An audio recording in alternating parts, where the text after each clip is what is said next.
Welcome, Warlords, to Saga Thursday. I'm your host, Raj. Today we have Mr. Hamza here from Sweden. How's it going, man?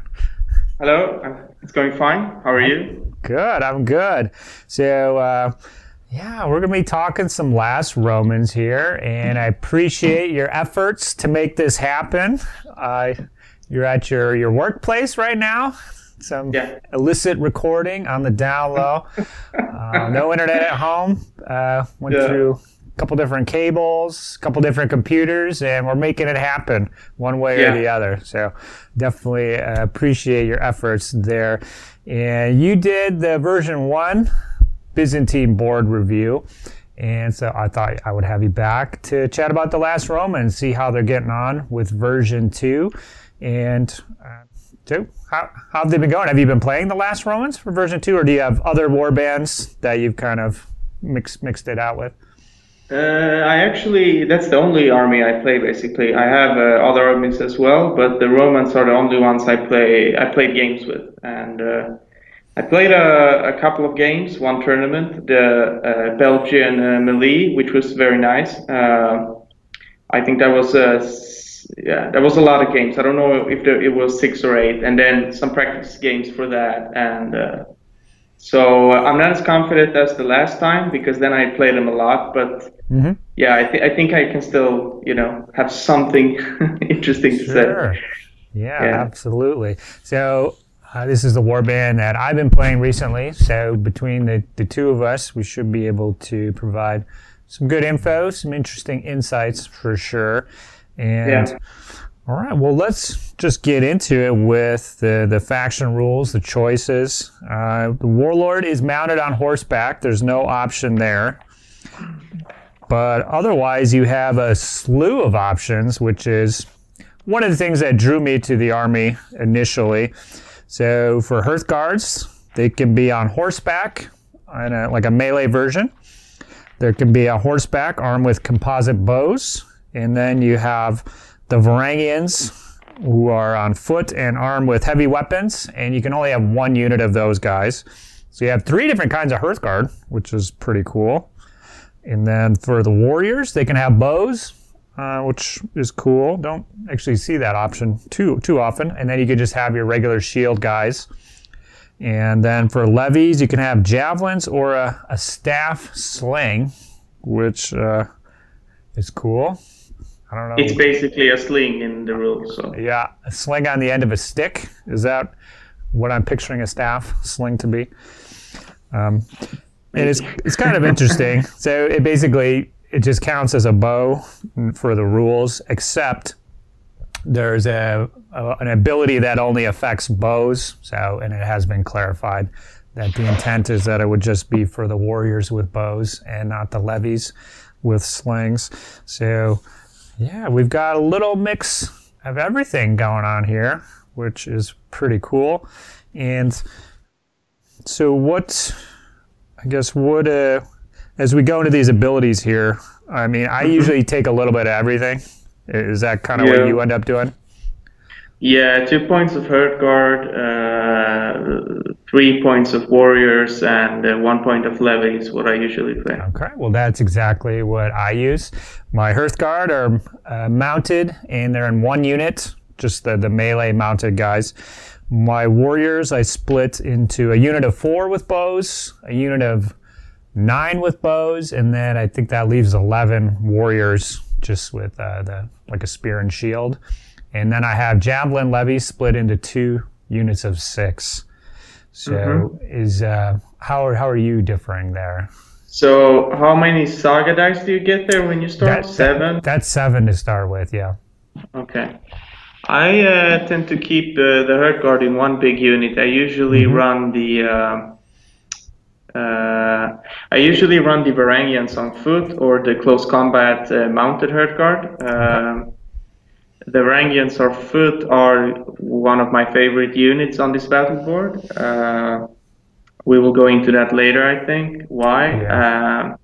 So I tend to keep them in 1 unit, and then the warriors is usually in 8-man squads, basically. The reason for that is that you don't want them too small so you lose a dice, but you don't want them too big either, because I mean, if your opponent focuses everything on them, then you lose that big chunk of warriors.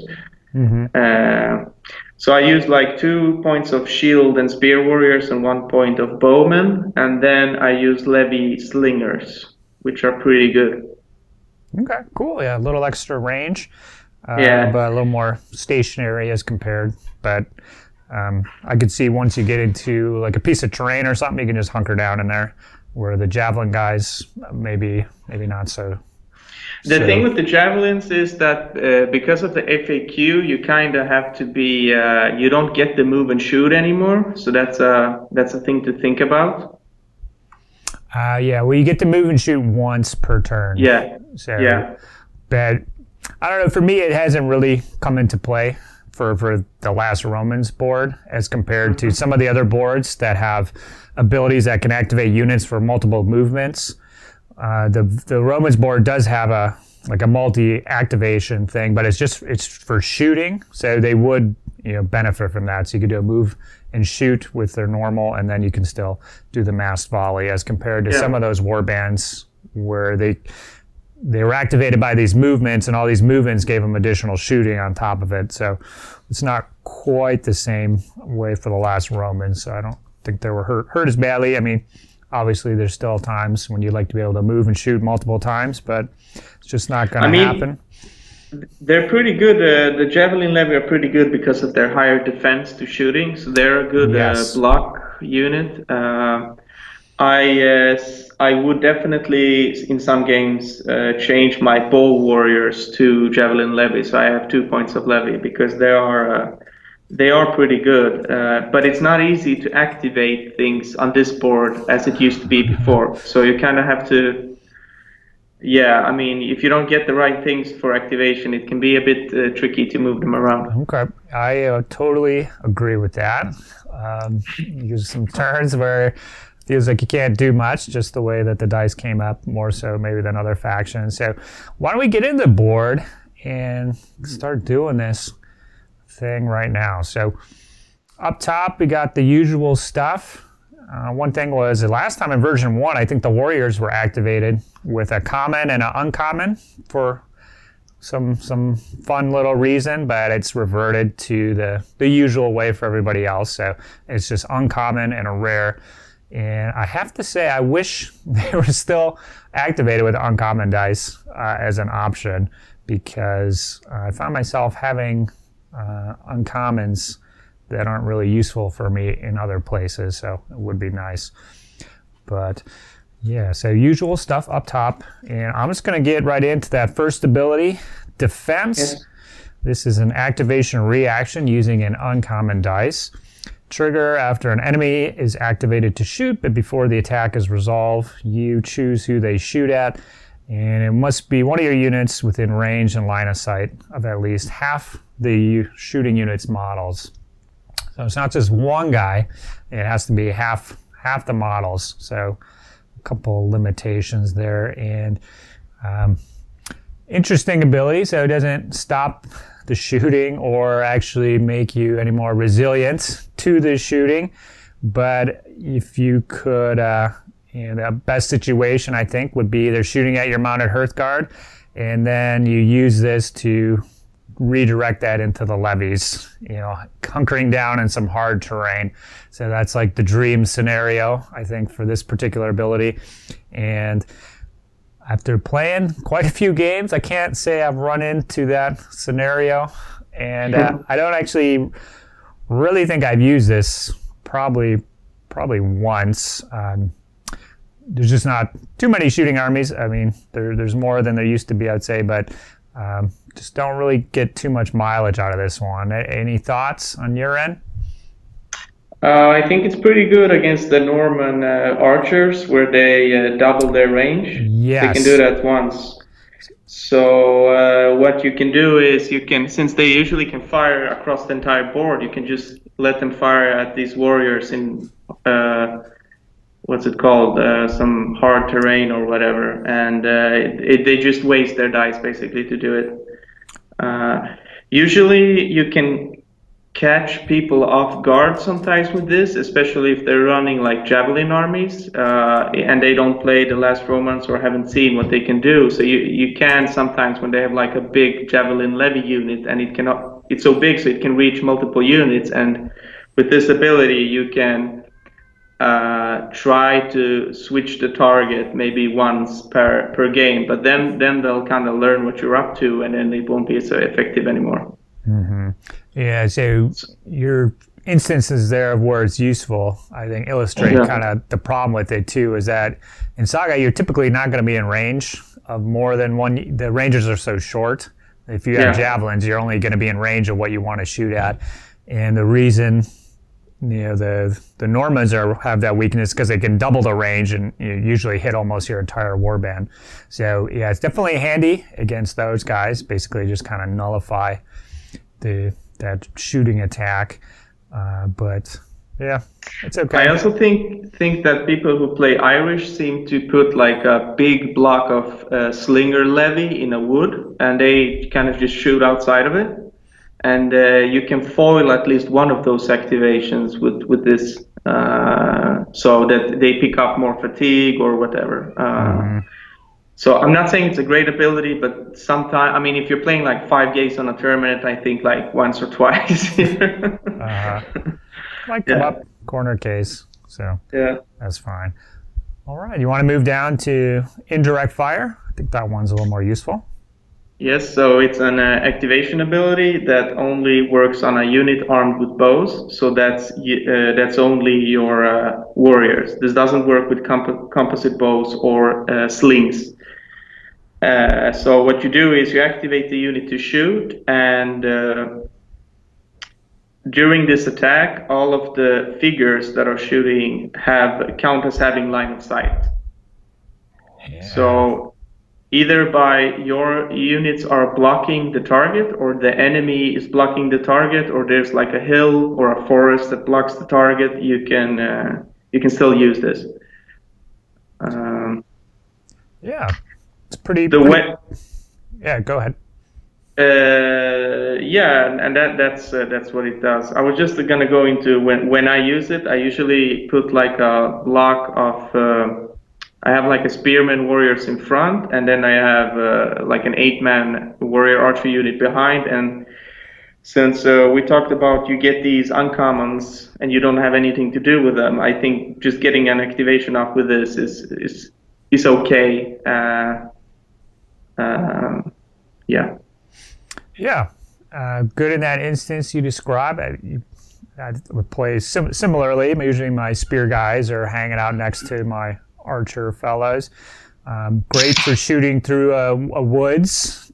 Folks behind who aren't in the woods, so they don't get any cover or anything like that, which is kind of cool. And then it can also be used to pick out the warlord if, depending on the circumstances. So most warlords are armor 5, which if you're rolling four dice, you're probably not going to kill them. But if they're exhausted or there's no Hearth guard around or something like that, you can sometimes catch folks out potentially when they think that they are safely screened by warriors and there's no Hearth guard around. Go ahead, put a few shots on them.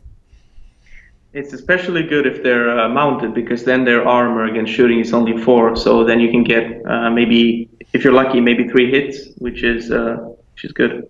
Yeah, that's great.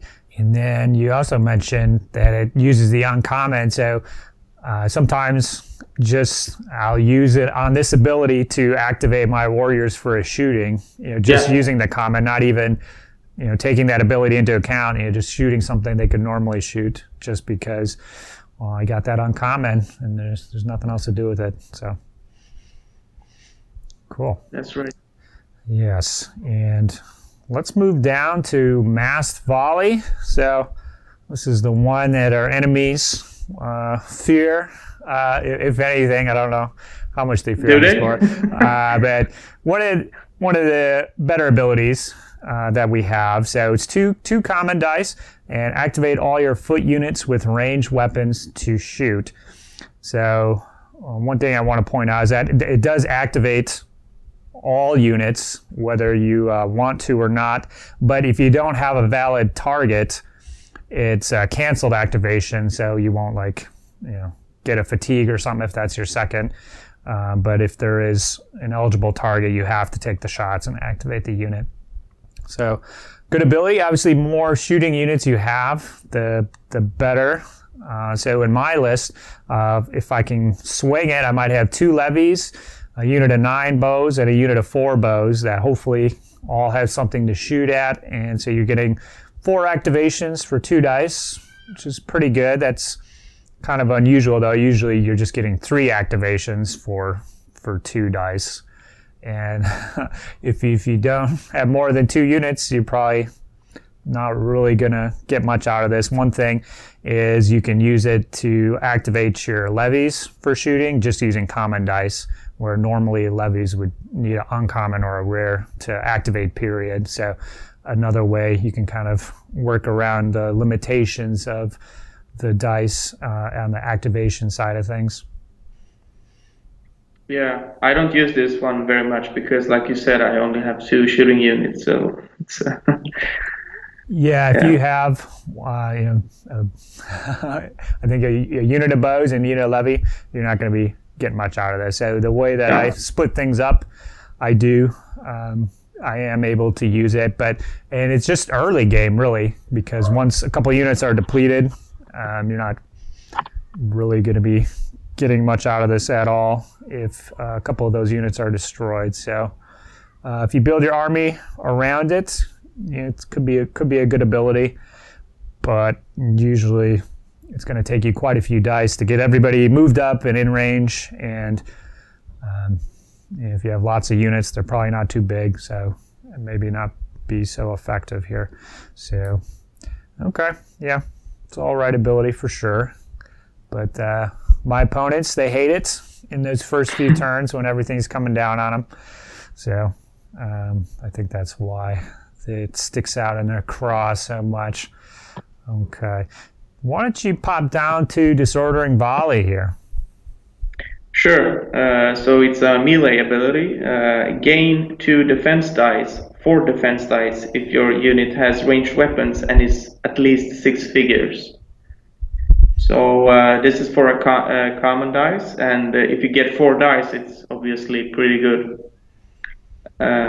This is I think if you have like a unit of levy, a big unit, like I use mine 12 man, and I use the warrior archers in an 8-man. So this is an ability that I think is good to put a dice on the first turn, because that's when you're gonna get most.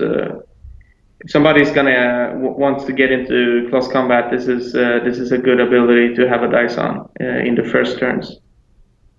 Yeah, absolutely. So 4 dice for a single common, that's decent. So you can use it. Another thing is on if you're taking the Hearth Guard with composite bows, I think this ability, just having this queued up specifically for them, would be nice. Obviously, you have to take an 8-pack of those guys and keep them up to strength for maximum benefit, but it's a good ability. I definitely use it, and even if it's just like on spear guys or something like that, 2 defense dice for a common, can't really complain about that. The commons, though, you gotta spread them out there, so you might need them for something else, so I can't always use this ability, but I like the synergy of this ability and then the next one on my little 6-packs of levy in the first couple turns there. So I'm just going to get into Frenzy then and describe that so you can kind of see how they work together. So this is a melee ability that uses a common. It's a defender only, which is kind of interesting. I don't know exactly what the theminess is behind that. They have to be attacked to be driven into a frenzy. And I don't really see that limitation on a lot of other boards specifically, but kind of interesting. So inflict a fatigue on your unit to gain 2 attack and 2 defense dice. And then in addition, your opponent may not use your fatigue during this melee.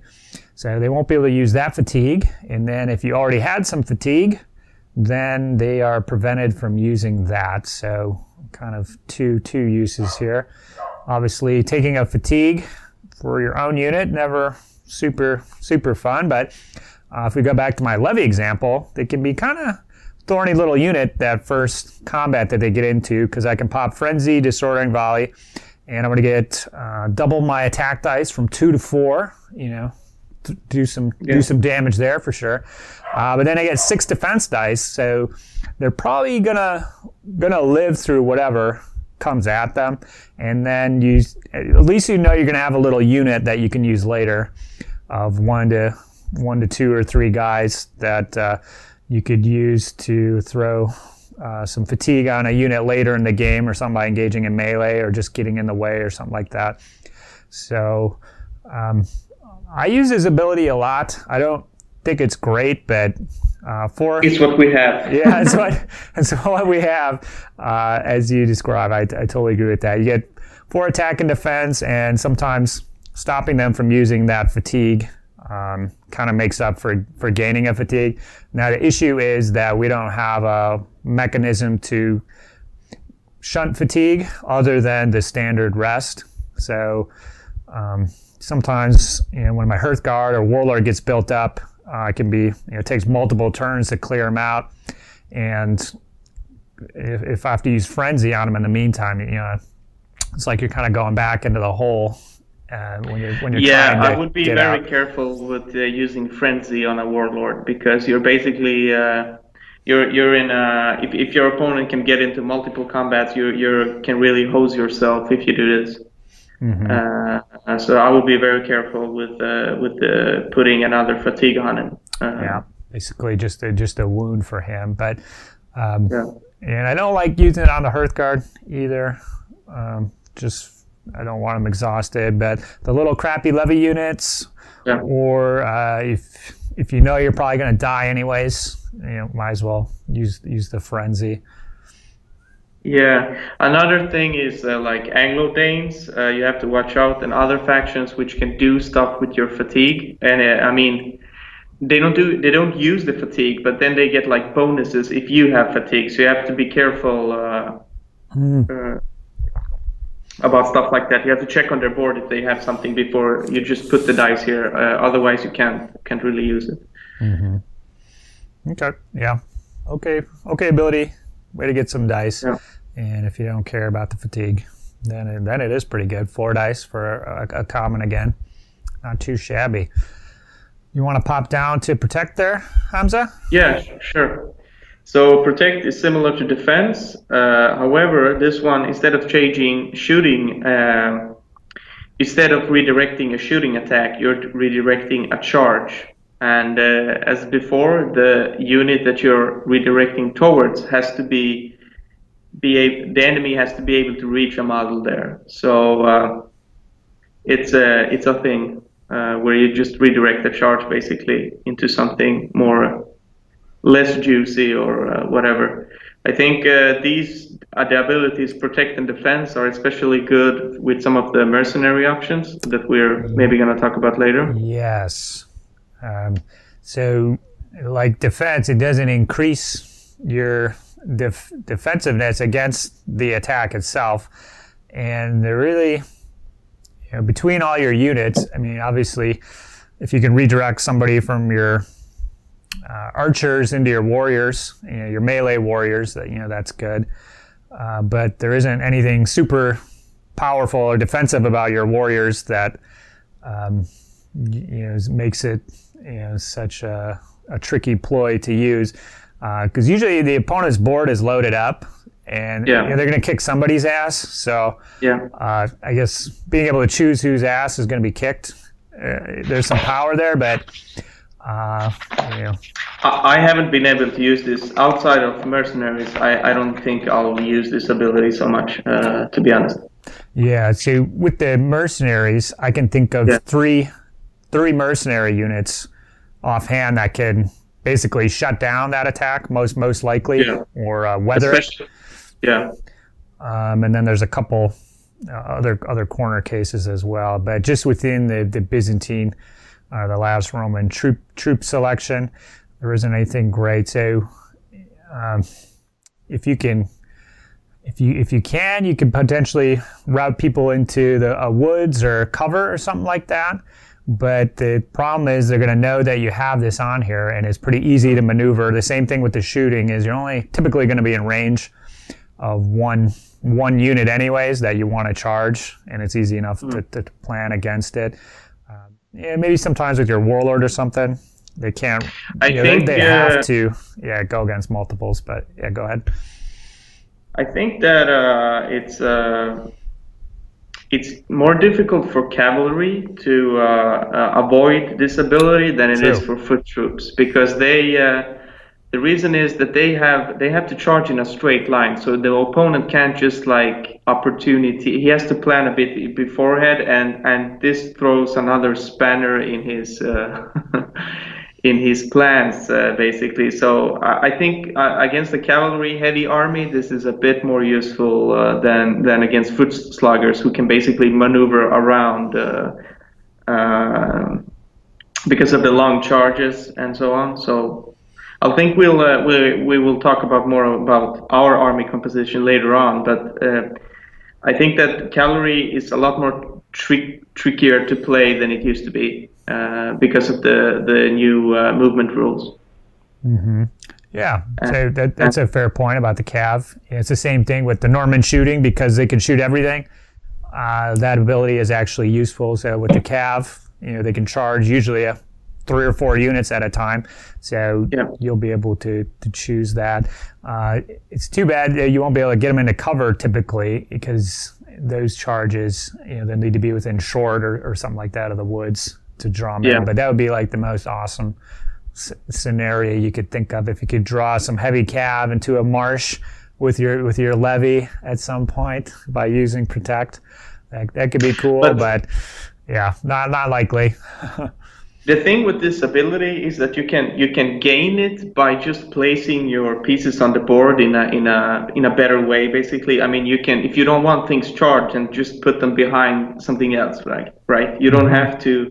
You don't have to put dice here. If you don't want something charged, you can ensure that it doesn't get charged by placing it in a position that the opponent can't reach. So it's not great. This isn't great. Okay. Yeah.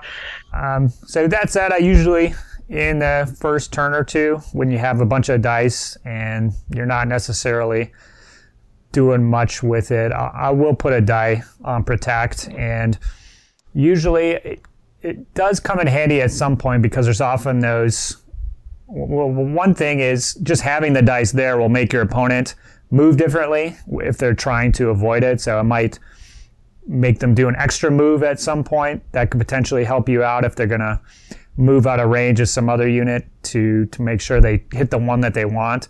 But otherwise, the other use is kind of, in Saga, things don't always go as planned, and sometimes if you roll really well, you could blitz through some unit, and then it exposes something that normally wouldn't happen. And if they have the dice, they can kind of go for like a unit of archers or something if they happen to blow through a unit of warriors or something, if they're really lucky. And then so having protect kind of helps protect your units maybe against those kind of attacks of opportunity that weren't foreseen. Because if the opponent is making their plan, they can work around protect either through adding additional activations or just making sure their units move in the right way. But for attack of opportunity or something like that, oftentimes you just have 1 dice left, and you weren't even expecting to be able to have that chance to charge. So in that situation, sometimes you can redirect into that like little 1 to 3 man levy unit that I had from the first turns that survived thanks to frenzy and disordering volley. So interesting ability. At some point, if your opponent doesn't plan for it, they might be annoyed, but easy enough to work around. So I'm going to head down to Outflank. This is a activation ability that uses a common or a rare. You can activate a unit to move, and it doesn't generate a fatigue, so that's cool. But there's a little stipulation here. They cannot start, end, or pass within medium of an enemy unit. And if you use a rare, you can actually re-roll the die and put it on your board. So you can kind of use this for free somewhat. So it's okay ability. So you're using a common, but that stipulation really hurts. It's kind of like a mini maneuver, except in saying more than a long away, it's a medium instead. Being able to, I find most often I use this with my Hearth guard. If you had a 12-inch move, you could do a maneuver and then use an outflank, and then you're 24 inches from where you started, so you can really do some sideways maneuvering with those guys, catch people off guard without having to get a fatigue at the end of it, and then you could charge or something like that. But it's unfortunate because other boards do have usually some ability that you can do a multiple activation without this kind of penalty that basically prevents you from charging or doing a nice follow-up or something like that. When you have to stay out of medium, basically you're kind of limiting its use to a cavalry unit, most likely, in my opinion. What are your thoughts? You get much use out of this one? Yeah, I think this is one of their best abilities. Okay.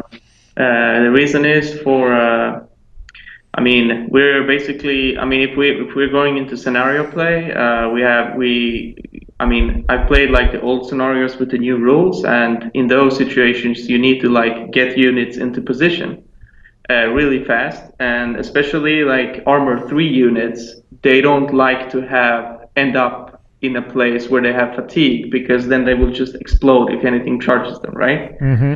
So this is a good way to get like an archer unit or a levy unit in a position, in an uneven terrain position, or in a just in a way that you can like increase your scenario, you know, to have like a good presence on the board or something. And it's very useful for shooting units, just as you said for cavalry, because you can move up twice and then kind of shoot at something that isn't expected. This is very good for levy, especially the slingers, because you can move them with the warlord, move them with this, and then start shooting, right? And if you shoot at something that isn't expecting to get shot, you can get some really interesting results, like you know, a warlord or something. And this thing where you can reroll, you know, when you use the rare, when you can reroll the dice and replace it, you can actually, because like you said before, sometimes everything doesn't work out as planned, and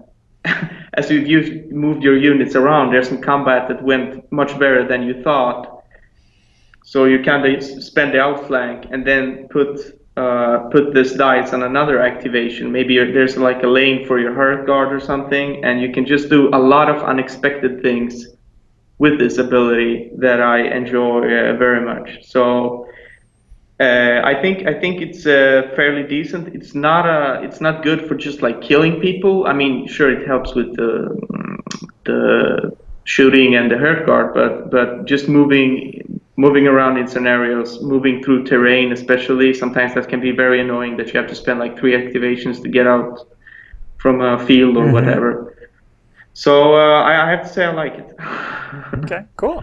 Yeah, and I should say that the rares on this board, there's two abilities where you can use it, and if you do roll a lot of rares, there isn't really much to do with it. So putting on this outflank is a good thing for sure. So yeah, great points.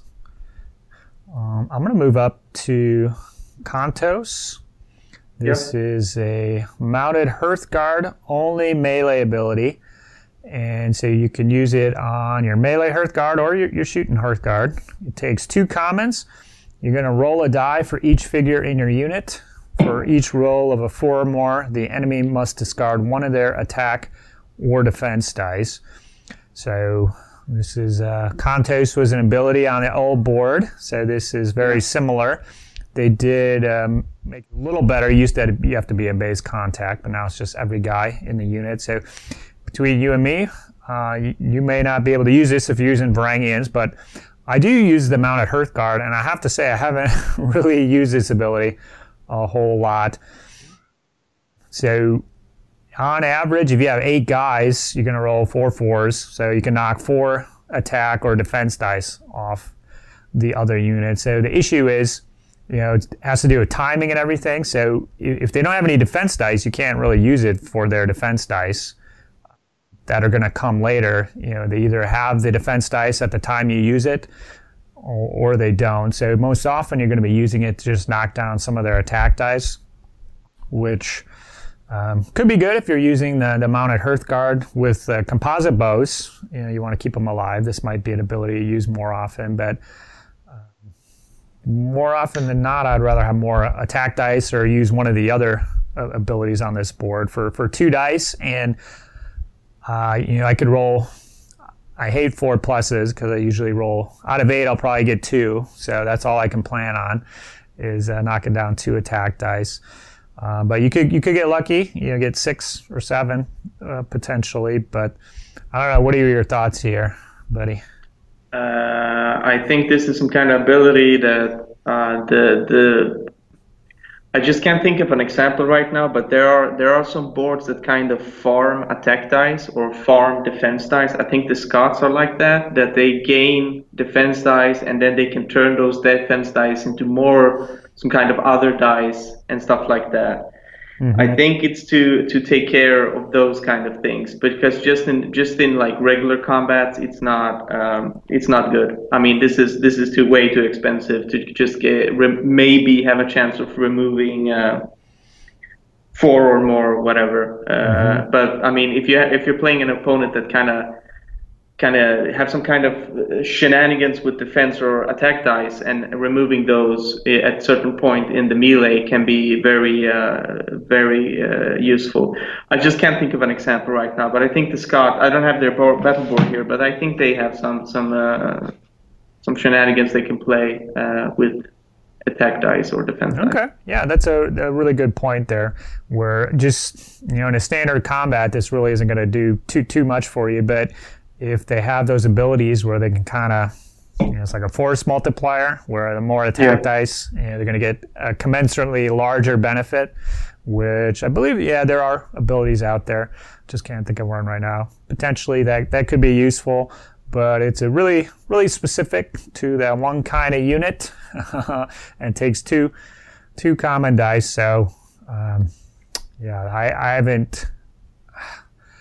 I think maybe I have used it, but I can't think of putting it to good use. The stipulation where you have to roll the dice on top of everything, where you have a little element of randomness, I don't care for.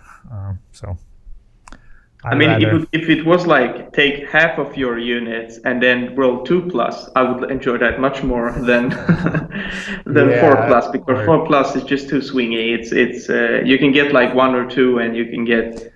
Usually you get 1 or 2. Mm-hmm. Yeah, I'd rather put my dice on abilities that I know I'm going to get stuff for sure. And then if there's something left over, I could use it on contos. But usually you're not going to have two common dice left over. You basically want to activate things to move them around and not place 2 dice on this. But yeah, it's a bit too specific, but what can you do? Mm-hmm. Okay. Well, I'm going to let you do superior tactics. Yeah, sure. That's a melee ability. Takes uncommon and a rare.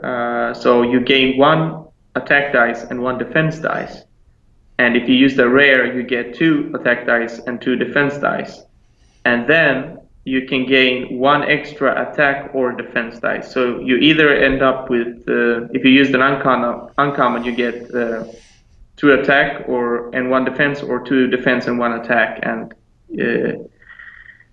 And you get the 2 additional with the rare. So it's a pretty good ability if you get the rare. You get 5 combat dice for it, and if you can get that, then it's a lot of combats are kind of much safer than if you don't have this.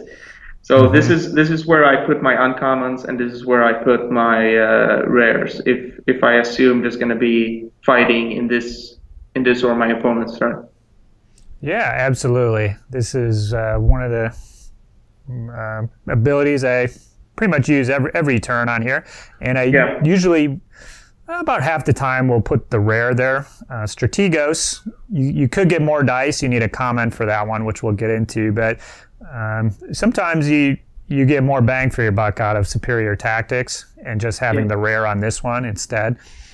Five dice versus 3 is pretty good, and yeah, it's a good ability. You can get some pretty decent stacks of attack and defense dice if you combine this with Disordering Volley, and you can even throw Frenzy in there, where you could get 4 or 5 attack dice and 8 or 9 defense dice, depending how everything works out. So you can, between those 3 abilities, you can get up there and kind of match certain boards, in generating those extra attack and defense dice. Maybe it takes a disproportionate number of dice for you to do it, and situational. Frenzy is a defender only, so you can't really plan on that as far as attacking during your turn, but you can get some decent dice output. I do like superior tactics with Disordering Volley if I can get those off and use my archers as an attack piece. So if you're just shooting with your warriors with bows all the time, there really isn't any benefit to them being warriors, except they generate a Saga dice at 4 versus 6. But just having the extra attacks, I've been able to catch people out by using Disordering Volley and superior tactics. Sometimes people will leave units within medium of them, not thinking that I would ever charge them. And if I have 9 of them, that's 9 attack dice. Between superior tactics and volley, I can get 4. I can get up to maybe 7 defense dice to cancel out my poor armor situation, and then I catching somebody off guard with maybe 11 attacks. It isn't too shabby. It's a situational, but I think between those 2 abilities, you can get away with kind of using those warriors for an attack when they're not expecting it. So that's one thing I've used. But otherwise, yeah, this is just an ability you want queued up all the time. Yeah, and it's also like if you're looking at the Spear and Shield warriors, when they close ranks and get to 4+, I mean, if you can gain extra defense, then they are very hard to kill. It gets like ridiculous. It gets like they take a charge, 8 of them take a charge from 8 hurt guard, and with these abilities like on them and trigger, there's like they're not gonna die. I mean, you roll a lot. I mean, we're back again with the 4+, but as soon as you start getting extras, then the hits you've taken, they can all usually hold the line. I also like this on the Varangians because they usually have low defense and they usually kill anything they charge. So getting those extra attacks and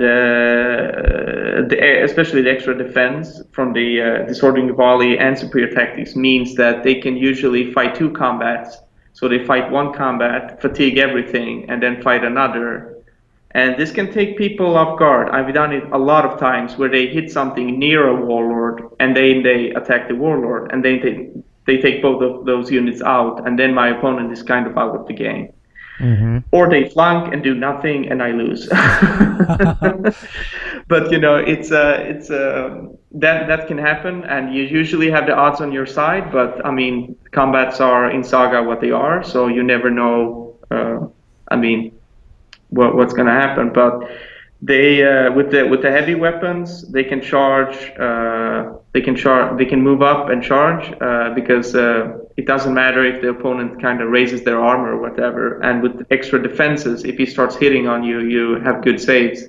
I mean, a lot of defense dice. So this is why the new Last Romans play a lot more differently from the Byzantines, which were more of a mass activation shooting warband, and these guys can actually fight much harder and clear certain areas of the gaming board more reliably than the Byzantines could, in my opinion. Okay. Because they are so much tougher in close. I mean, they do much more damage in close combat, and especially if people don't count for this, it can be very nasty. Yeah, see, the previous board, there was like 1 ability that could get you extra attack and defense dice, and it was dependent on having a nearby unit. So which is one thing I didn't like about that board. But this one, yeah, you definitely have ways to power up your guys here for solo combats as compared to the old board. How effective those are compared to some of the other boards, we'll get into that, but we can do a little something.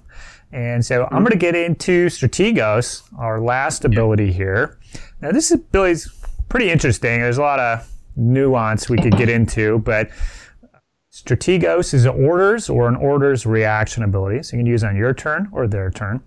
You place 8 dice on this ability after triggering it. So this is just 8 d6s, and then once during each melee this turn, you may take up to 4 of these dice as attack or defense instead of triggering a Saga ability. And then if you don't use those dice, they just go away at the end of the turn. So basically, to get the most out of this, you have to be involved in two melees, because you can only use up to 4 dice for a single melee.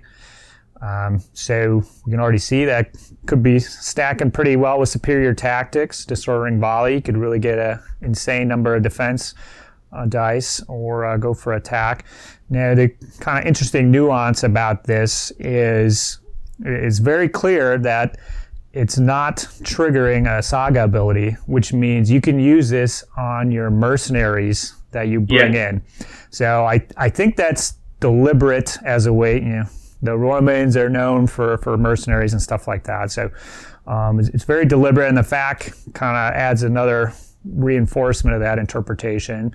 So mercenaries can't trigger advanced Saga abilities.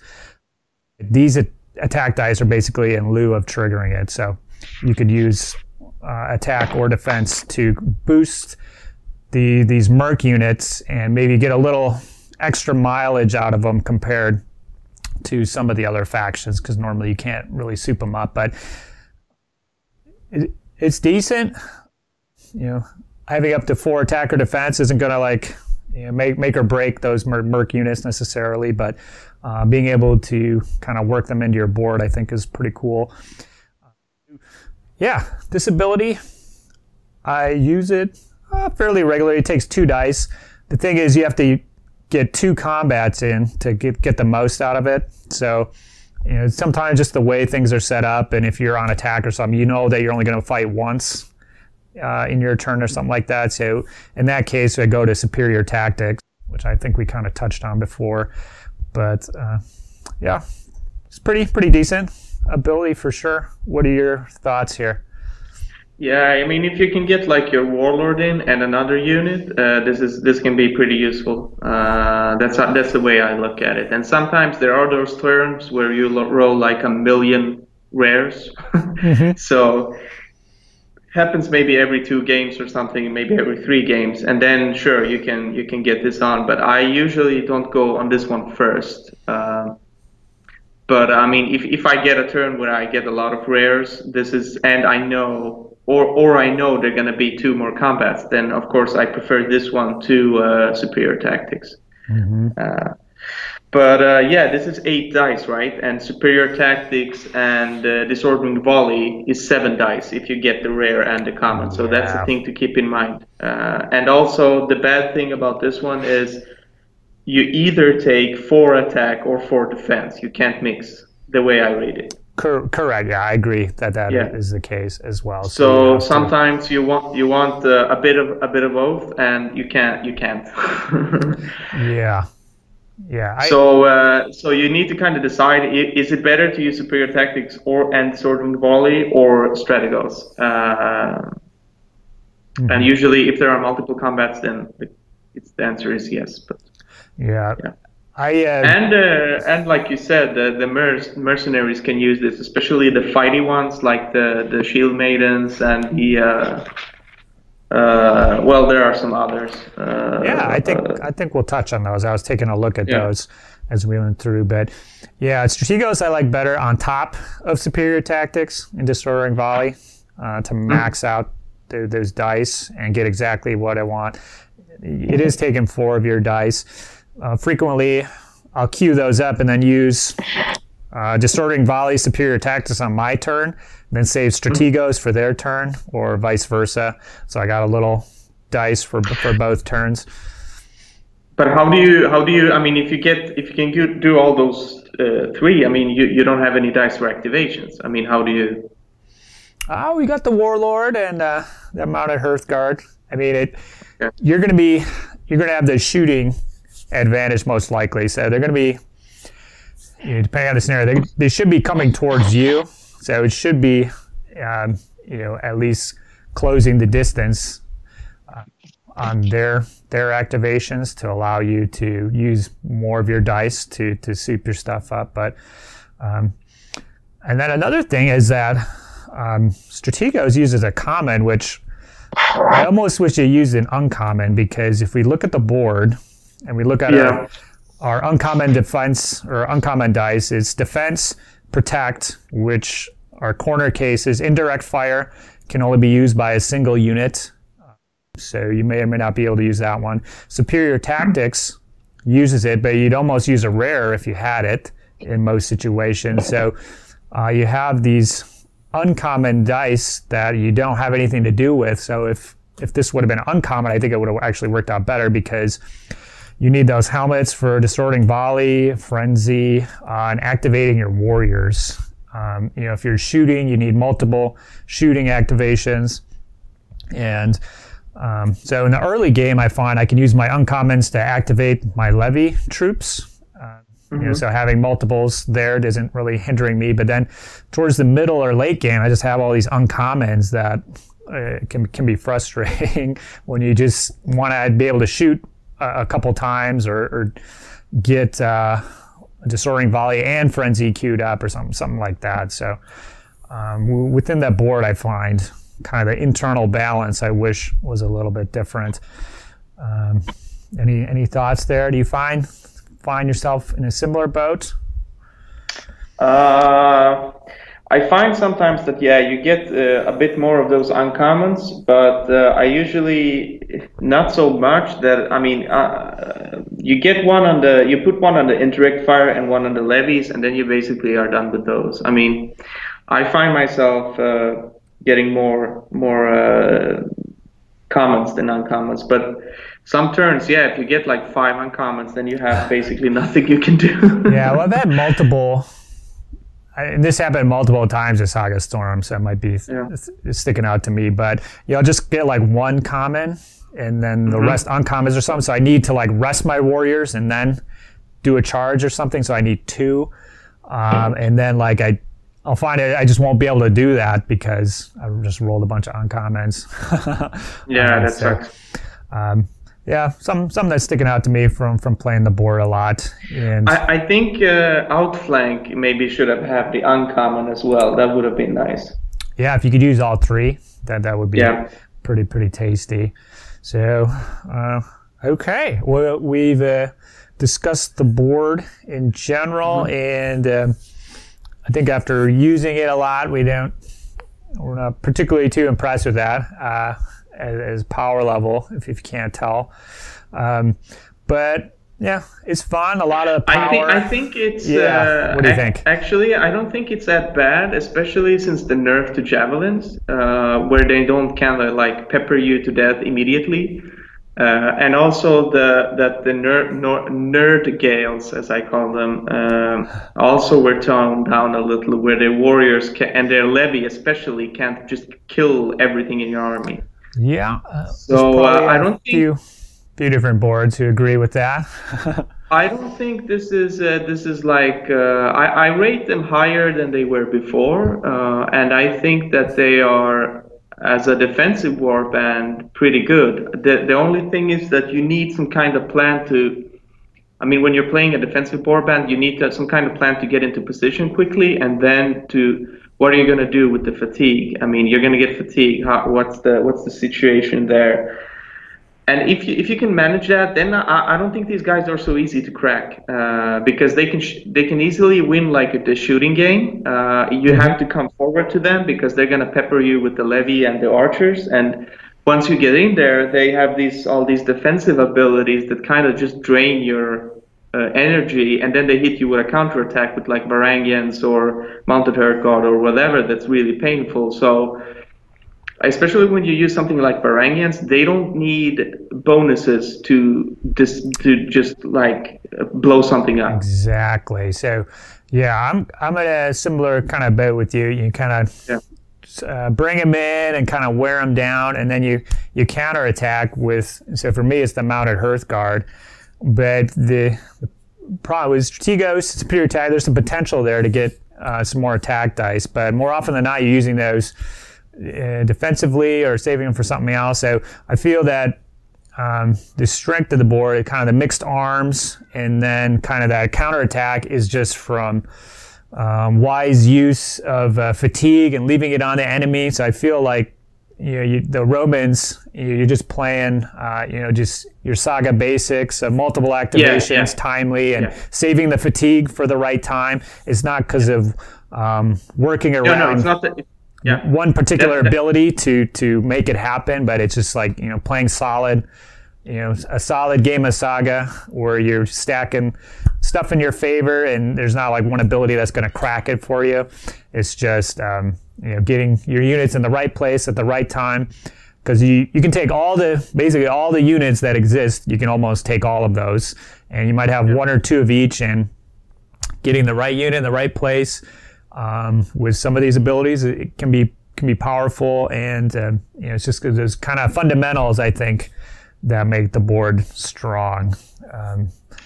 Yeah, but I think that they're not like a one-dimensional board either. Sure, they are defensive and they aren't particularly fast, but I mean, you have like these boards like the Pagan Rus and the Jomsvikings that are like, they're all about close combat, but if somebody's better at close combat than them, then what do they do? I mean, it's like, okay, this sucked. I mean, now because Jomsviking is the one warband I played against most of the time, and I feel like, talking with my friends, that I mean, if they face something that's better, fightier than them, then they're in a rough spot, because they have like one shooting ability that shoots 3 attacks, and the rest is just like okay. So I think the Romans are, like you said, there's nothing special with the battle board itself. What it does is it allows you to take a lot of mercenaries. We have the most mercenary options of all warbands. We have a good mix of units, which we can take. Like when you see the opponent deploying and he put down a lot of terrain, then you say, okay, I'm gonna go with the Varangians this time. So they don't care if there's like a big forest. They don't take fatigue. That's now sometimes, okay, you're facing a mounted warband, then sure, then I'll take all of my warriors will be archers. So if your horses come in, they're gonna explode. I mean, you're gonna take some big losses. So stuff like that I think makes them good, but like you said, you're basically using the basic abilities. You're not using a lot of tricks. You're not forcing the opponent to make super hard decisions just by the battle board itself. So. And I don't think this is like bad. I think you can get, I mean, I had a lot of success with running them, but I think the only armies I've had problems with were Norse Gales before they were toned down. So once that happened, I felt like this is okay. I'm okay with this board, but you need to do something to spice it up, and I think mercenaries is the way to go. Okay. Well, I just want to touch on your point that, yeah, absolutely, in Saga, and this is kind of how they played it in Europe anyways, but at Adepticon they didn't, but you don't have to assign the equipment options until you actually put them down. So as long as you have, which is something I haven't really thought about, I do have extra warriors, so I can mix up that bow to warrior mix, depending on what I see. So that's something I haven't really thought about, but it's absolutely true. And as long as you have those troops, and I have used the Varangians from time to time because I just use my Anglo-Danish Daneaxers. So that's a great example of the flexibility that they have. So I'm going to get into let's talk about the mercs first, and then maybe we can touch on the legendary units before we wrap this out. So yeah, they can absolutely take, it looks like it might be the most. I didn't actually count it up, but I see that little purple Roman die next to many of the the Merc units.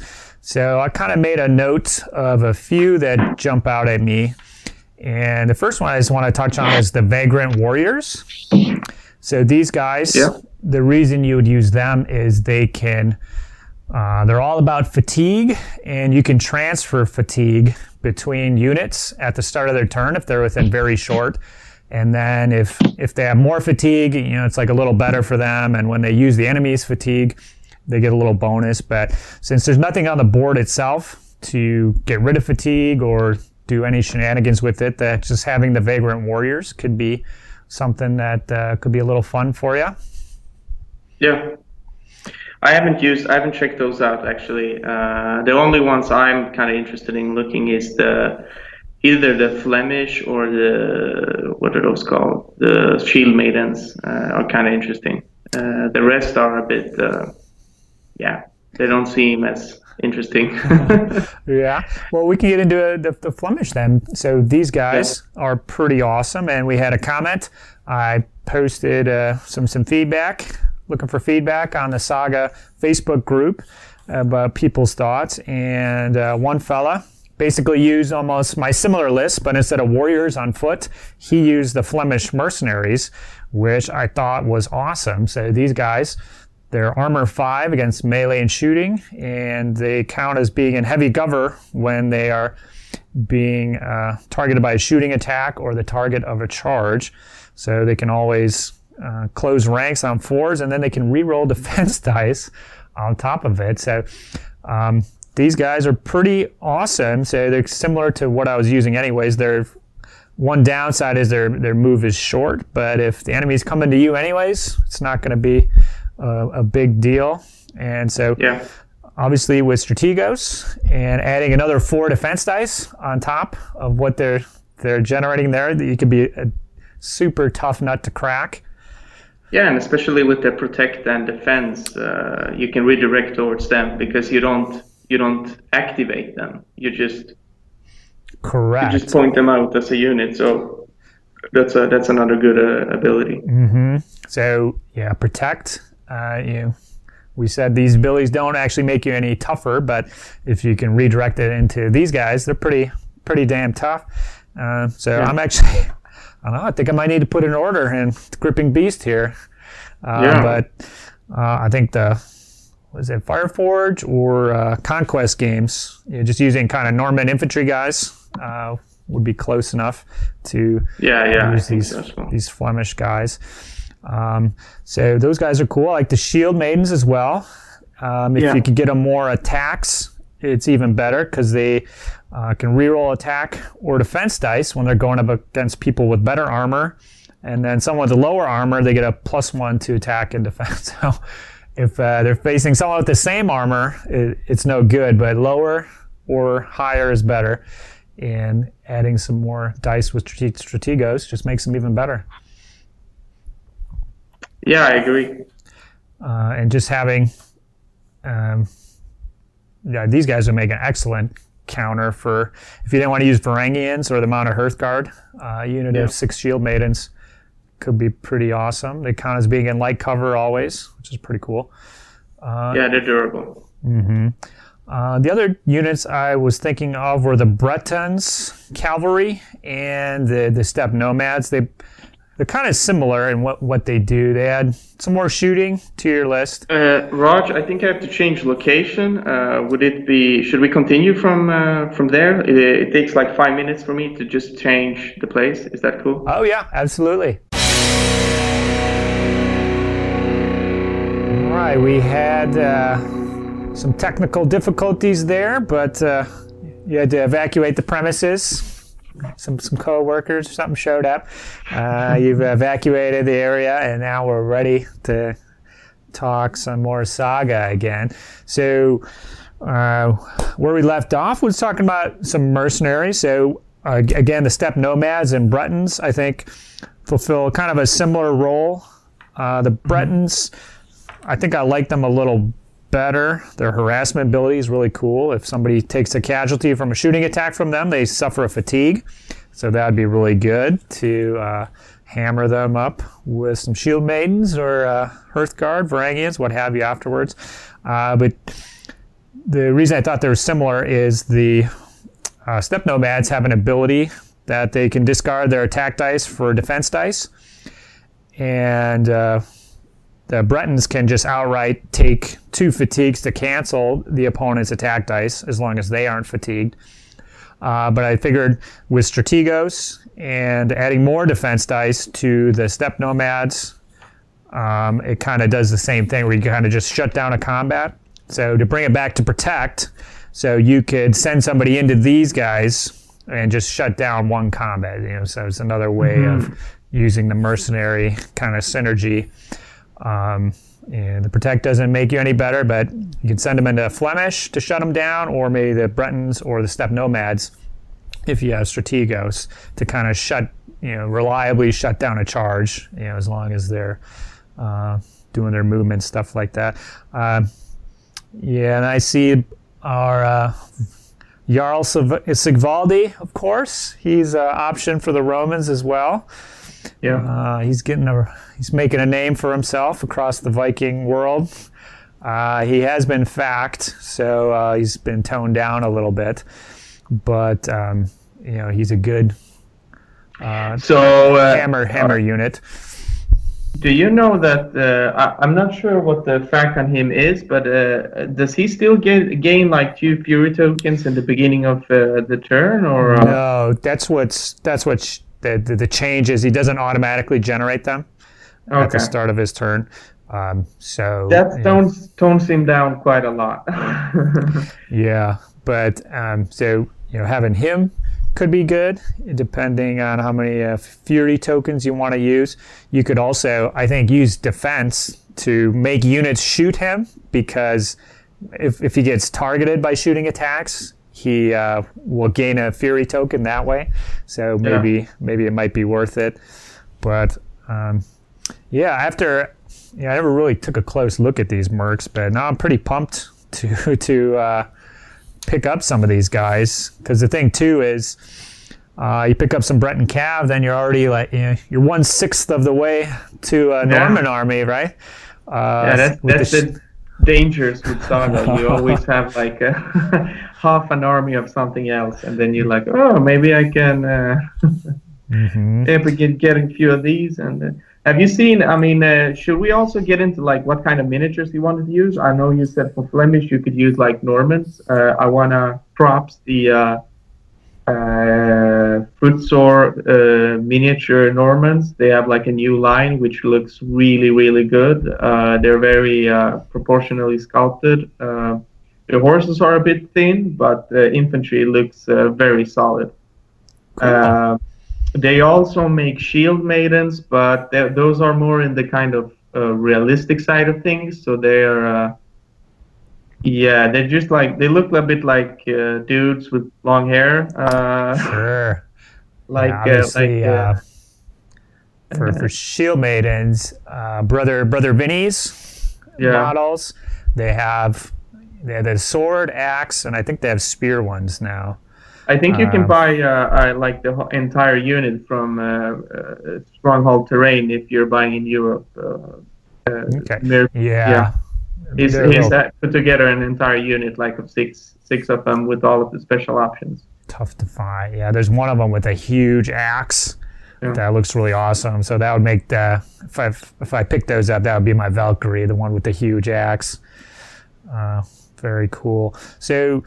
Yeah, a lot of cool merc options here. Definitely keep them in mind. I think we hit the main ones. There's the Angry Monks and the Scouts. I don't know that they do too much for these guys. The Priest and Personal Champion are also options, but again, I don't think the Scouts are bad, because they can like do one free activation, one movement for free, and they can move away for free when the enemy gets close enough. Yeah, so, they kind of scooch out of there. Yeah, they're not. I don't think they're bad. It's just that there are 8 levies, and if like 3 of them die, then they're not so good anymore. Yeah, the rules are kind of cool. I don't think they're too different than what you can just get normally from the list, but obviously, I don't think they're bad. The ones I've played against and were impressed by were the Shield Maidens and the Flemish. So the Shield Maidens are a lot tougher in combat than you think. They're just 6 warriors, but they can remove fatigue. They're a bit, they have more durability. Yeah. They're pretty good. Yeah, and also the thing with the Flemish is they are so slow, so you have to have some kind of plan. You need to practice a bit with them, because when I play them, of course, in the first and the second turn, the guy was using them a lot, but then his warband kind of outpaced them, and then they were just like a slow unit that didn't do anything. So then you need to have some kind of plan for them in the end game if you're going to use them, because that's when. If you have like a few Saga dice, you don't want to put everything on protect and defense just to get the Flemish off, and then your opponent ignores them, and then you're in like, oh. Yeah, so you gotta definitely think ahead with those guys. And I just want to prop for my favorite, not because it's good, but because it's a cool modeling opportunity. The personal champion. It's been improved now, so he does generate 1 dice. If he's within very short of the warlord, he'll generate that Saga dice. Yeah, of course. And he always counts like a member of the warband, and I just took him because he was so hilariously bad that before, but now he seems like a decent, not a decent, but just something you can take if you want to have like a cool hero model or something. But I don't think it's that good. No, I don't. But it's you can get like really, really nice modeling opportunities. I don't think the priests are useful for the Byzantines. Nope. I agree. It's an expensive. You pay. You remove basically 1 point to change the facing of 1 dice, and you don't have any kind of hero. So I would avoid priests. Yeah, for this warband, I don't think they're doing too much for it. I mean, overall they're not great, but certain warbands, I think they would still be valuable. But, and you mentioned steppe nomads, but I don't think I think our mounted archer Hearth guard could basically do the same thing, or solve the same kind of problem, basically. Yeah, I mean. They definitely are shooting cavalry. The thing with the mounted Hearth guard is, they can be vulnerable to, you have to be really careful with them, or else you're going to lose them. Where the steppe nomads are similarly fragile, and with the dodge ability and close combat, I think they can scoot out of a tricky situation, perhaps. But if they get wiped out, it's not going to hurt as bad as using those Hearth guard. So, but you could do mounted Hearth guard, the Bretons, and the steppe nomads if you wanted to get crazy. And I think we haven't talked about our special units. No, I wanted to circle back around to the legendary units. Yeah. So we've got Harold Hardrada, captain of the Varangian Guard. So he's back. And one thing I want to point out, it was not a typo or anything, but he's in the Viking section as well. I don't know if his rules are different, but those Varangians are armor 5 and 6 against shooting, where ours are, so they're 1 better. And that's how they used to be in version 1, where these guys are just standard. There's nothing, they just follow the rules. They're not any better. But Harold, he's a standard warlord, except that he generates extra Saga dice. It does cost a point to take him. His ability is you can swap out some of your Roman Saga dice for the runic dice, and you can roll these. You can't use them for abilities on your board, but you can put them on the combat bonus, and they basically generate 2 attack or defense, or 3 if you roll a rare. So that's pretty cool, I think. It goes back to mercs, so they can use those dice as many times as they want, since it's just a basic Saga ability. So I think he's pushes it even a little more further towards the mercs, is kind of a fun thing. You can also, with him, take the Varangians in as many units as you want. So normally you can just have 1. And there's some kind of misconceptions here, because I know I argued about this on the forums. When it says you can take a single unit of Varangians, but that unit can be like 3 points of Varangians, as long as a single unit. So I usually run 8, but you're not forced. I mean, as long as you keep them together, you can take multiple points of them. And this is something I wanted to point out, that it's not like just 1 point of Varangians, it's 1 unit. Correct. I agree with that. And when I have played them, I've run them as an 8-pack. So looks cool. And then one thing is, if you got to look at the top of the next column there, or else you could miss this little rule, which is pretty cool. But the Varangians have the we obey rule, so they can like boss around your warriors. You can only be using on warriors and levy, but you can use it to boss those guys around. And presumably, I think that would work on mercs as well. I don't see any reason why it wouldn't. So kind of cool. Getting some. So it costs them a point, but you're getting some good. I would dice run in utility. Yeah. I don't know that I would use this guy. Yeah, me neither. I would probably not use him. two big units of Varangians and then some little units, and so you maybe generate like 5 Saga dice or something. But with all the we obeys and everything, maybe you still got a full battle board. But yeah, he's fine. I don't know if I'd use him. Do you want to talk about the Klibanophoroi, the Empire's Steel Fist? Yeah, so these are like the old, what are they called? Like the Cataphractoi? Yeah. They're like a legendary unit. You either get like 4 for 2 points or 8 for 3 points, and they're basic. They're like a mounted unit, mounted Hearth Guard unit with resilience, determination, and a pip of higher shooting armor. So they're like 5/5. So 5 armor in combat and 5 in shooting. The downside on these guys is that they only move M during a movement activation, and well, they can charge L, but they're a bit slow. And they also have this rule called Still Fist, where they can, when they get into contact with something, they give the opponent a fatigue. The problem with the big problem with this unit is that it's once they get fatigue, they're not gonna get it off, and that's gonna be that's gonna limit them in a big way, because once they get too fatigued, so you need to spend like time resting them. They're not easy to get into position, so I think that this is not. I mean, I would prefer the normal Hearth Guard to these guys. I mean, it's very hard to. I mean, 2 points of these guys, or which is like four models or 8 models of regular Hearth Guard. It's not a contest to me which one is better. Mm-hmm. If the battle board had some way to deal with their fatigue, then they would probably be much more useful. Correct, yeah. And I think you definitely want to go for the 8-pack if you're going to take them. And the resilience rule seems cool, but like you said, you're not really... that fatigue hurts. So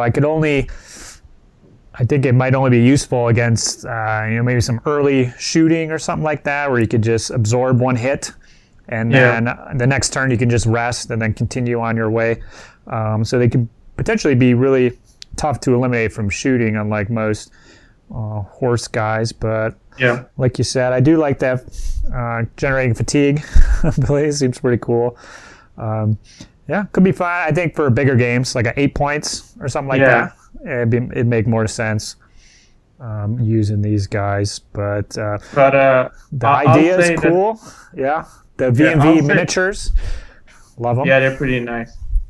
I'll say that I'll rather use the mercenaries than the legendary units with these guys. Yeah, I agree. So, cool. Well, I don't know. Any closing thoughts here with these guys? Yeah, I think they're a good warband. I think they get. I mean, they can get the job done, and they have some. But I think they're a bit easy to underestimate because they don't have any kind of explosive, cool abilities or units. The thing that maybe we should talk about is. Do you have like when we play like the first scenario? Do you have some kind of terrain shenanigans, or do you guys, because in the scenario, like, what's it called, play the warlord or whatever? Mm-hmm. The standard scenario, there's like a you Clash of Walrus, yeah. Yes. You kind of take turns placing the terrain, and that can be like a big strategic thing. So, yes, have you some kind of ideas with that, or because I have a couple. I like that if you take like the big rocky ground, because that's, I mean, if you're going to use cavalry or something, or you don't want your opponent to use it, it's a good thing to put like where you think your levy will be. If you're using levy, so you can put them there, and they can be tough to remove. And there's also like marshes can be good to yes, to limit like your opponent moving around. So that's one of the things I like to place. But generally, I'm not a huge fan of putting a lot of terrain. I think it hurts a bit more than it gets. So I'll try to use like the minimum terrain. Yeah, it really depends on what I'm going against. With if they have cavalry, I'll try to get some woods out there. But it really does kind of hurt you against the foot war bands, because it's going to muck with your own shooting, which you need to do stuff. So that's why marches are so good. They don't give you any cover. They slow you down. They're just horrible all around. So I can do a better job. I got to get a better handle on that whole thing. But I have to say, I have a lot of fun with these guys. I like the look of them and a mix of all the units. I think you could have a really big collection and really change up what you use and kind of play pretty differently, maybe compared to some of the other war bands and the options of mercs right now. I thought I was kind of done building these guys, but I might have to go back, add some of those merc options. My games, they're interesting. I think my success comes down to those first few volleys I can get off of shooting, and if you can get those wounds through, I think it really changes that, because then they'll respect the shooting and maybe change the way they play, versus if those first few volleys do nothing, then they just go like all in on the grill and just hit me in the face and don't slow down. Where those games that I do well, I do get a few early casualties on like a Hearth guard unit or something. So now they're like freaked, they're kind of freaked out, and maybe they play different. That does seem to be kind of like a general trend. Sometimes your shooting doesn't do anything, but if it can do something at the beginning of the game, I think it sets the tone and will make all my little individual pieces work better when they're kind of on the back foot and a little more worried about it than maybe they really need to be. I think in my experience, the shooting needs like it needs a good number of activations for maybe 3 turns to do what you want it to do. So if you can find a way to move your units around to ensure that you get that, sometimes you can. But it comes down to basically if you're the one that needs to, if you're the one being outshot, I mean, are you the one that have to go forward and engage, because that's pretty difficult. So yeah, that's when you need to like really think and get every advantage in if you can, or sometime, because I mean even like a Jans Viking warband can try and hurdle up and then just go for your. That's why I use Varangian so much, because I mean when they get those like Northern Tempests or what they're called at your Hearth guard, it's really unpleasant when they start to mount up casualties on your mounted Hearth guard unit, or you're trying to give them like wrath, which you don't want to do. So I think that having some kind of I was gonna say, it was like if you have to attack, then you have to like switch your plan up, and you decide if you're gonna attack, if you can outshoot your opponent. If you can't, then you can just like sit back, relax, see what he's gonna do, and when he commits to something, you hit him with your counterattack.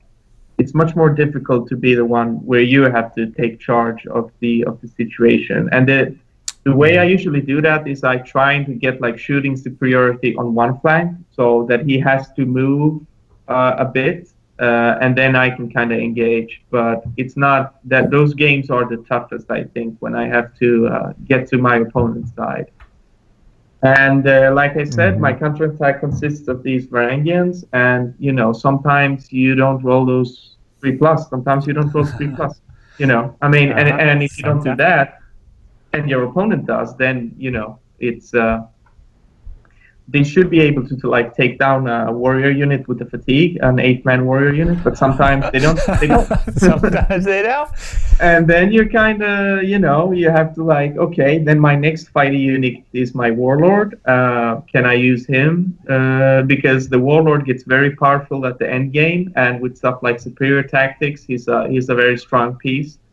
So what you want to do there is maybe see if you can block off charges to the opponent's warlord. So you don't want to face him, and just hit something else, and then move back. Just like attack those little units that are maybe 3 warriors with the fatigue or 4 warriors with the fatigue. He can beat those guys up pretty hard. I use my warlord quite a bit, and I agree with what you say. And then I said how the first couple shots can set the tone. I think the first few combats really do it too, because since half your warband, or maybe a little less, is shooting units, you're limited in your number of melee units, and if one of those gets wiped out in the first combat because just things didn't go your way, that you only have like 1 or 2 backup units, versus maybe other war bands have 5 or 6 melee units that are all about the same effectiveness compared to the last Romans. If you only have 3 combat units, one of those gets wiped out, then like a 30 or close combat power is out, and you don't want to rely on the shooting to try and close that gap, because it's not gonna make up for it. So, but in one way, the shooting. I mean, the powerful thing about shooting right now is that once you wipe something out, the opponent gets fatigued. So having like those big levy units or like a big archer unit. I don't like the archers, by the way. I think they're too weak. But if you can shoot those down in somebody's line, and you can spread out like fatigue to 3 or 4 units, that's a really good play if you can do that. And you said that you were using the warrior archers. I'm not a big fan of them. I think they are too weak. Too easily to kill, especially if they get a fatigue. I basically use them as I try to not to use. I use 1 unit of them because I'm usually disappointed in. I think the levy gets more shot off. They're harder to kill, and they usually do better in the sling levy. So if you don't have those, I think you should try them, because they're a really powerful. With those 2 units, you can. You can throw down maybe like 16 shots. 12 from the levy and 4 from the archers in 3 activations, and that can be. If you do that for 3 turns, then you're definitely gonna see some results, or 2 turns even. Okay. So I'll have to try a lot of what I use. Just depend on the models that I have. So those are what I finished recently. So kind of with version 1 in mind. So. I'll have to get a second round of painting going here. But maybe you can use like your Saxon levies or something. I don't know if you have the sling. Okay. Well, I think we had a good discussion. Have you tried the Byzantines from the Age of Crusades? No, I haven't played Age of Crusades. Okay. I've heard some good things about it. I haven't tried it out, but I was just curious. Being able to use the same models.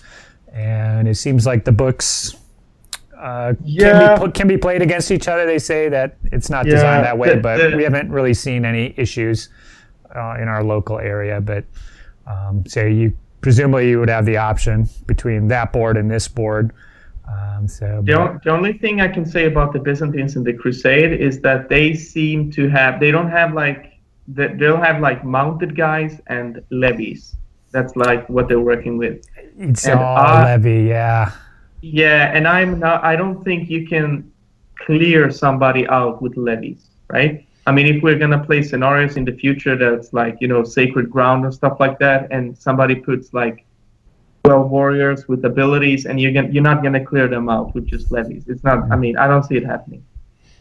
So, but they have interesting abilities. They can like give themselves interesting dice. But just I was a bit like, oh, they just have levies and mounted guys. I'm not. Not your thing. Yeah, I would be. I have to play them before, of course, but it's not a huge advantage. But we'll see. All right. Well, yeah, we'll save that discussion for another video. I thank you for working through our technical difficulties, actually on both ends here. Yeah. I had some issues trying to get it fired up the second time, so it took a little longer than usual, but I appreciate your assistance here. Your handsome mug is a pleasure for the viewers. And yeah, and next time if I last time we recorded, you had to cut me out that when I was like my face was like in a if I guess like that, you have to cut me out. Like a freeze frame? Yeah, I know how to do that for a couple, so that might have been you. Got to get them out there one way or another. So yeah. Awesome. Well, yeah, have fun with your Saga games, and yeah, we'll have to get some games in. Maybe we'll have a meetup here sometime in the next several years or something like that. That'd be cool. But otherwise, we will call it here. If you like what you saw, subscribe and comment. Tell us where we're right, where we're wrong. Thanks to everybody who contributed photos for this video. So if you haven't seen throughout, there's been pics of my Saga Storm battles, some Hamza's figures here on his blog, Scattered Dice, right? Yeah, it's another guy. Yeah.